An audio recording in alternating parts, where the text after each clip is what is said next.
গণ অভ্যুত্থানের পর সাম্য, নাগরিক মর্যাদা, ন্যায় বিচার এবং গণতান্ত্রিক বাংলাদেশ বিনির্মাণে তরুণদের ভূমিকা গুরুত্বপূর্ণ বলে মন্তব্য করেছেন যুব ও ক্রীড়া উপদেষ্টা আসিফ মাহমুদ সজীব ভূঁইয়া। তরুণদের উদ্ভাবনী শক্তি, বহুপাক্ষিক অংশীদারিত্ব দেশের টেকসই উন্নয়নে গুরুত্বপূর্ণ বলেও মন্তব্য করেন তিনি। রাজধানীর একটি হোটেলে জাতীয় ও আন্তর্জাতিক যুব দিবসের আলোচনা সভায় এসব কথা বলেন আসিফ মাহমুদ। বলেন, রাষ্ট্রীয় নীতিতে তরুণদের ভাবনা অন্তর্ভুক্ত করবে সরকার। এ সময় আলোচনায় অংশ নিয়ে জুলাই অভ্যুত্থানে যুবকদের অংশগ্রহণের গুরুত্ব তুলে ধরেন বক্তারা।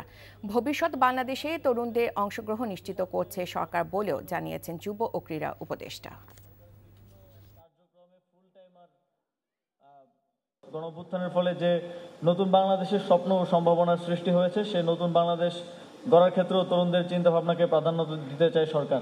আমি দৃঢ় বিশ্বাস করি আমাদের যুব সমাজ দেশপ্রেম, মানবতা, নৈতিকতা ও বিজ্ঞান মনস্কতায় উজ্জীবিত হয়ে দুর্নীতিমুক্ত ও বৈষম্যহীন নতুন বাংলাদেশ গড়ে তুলবে।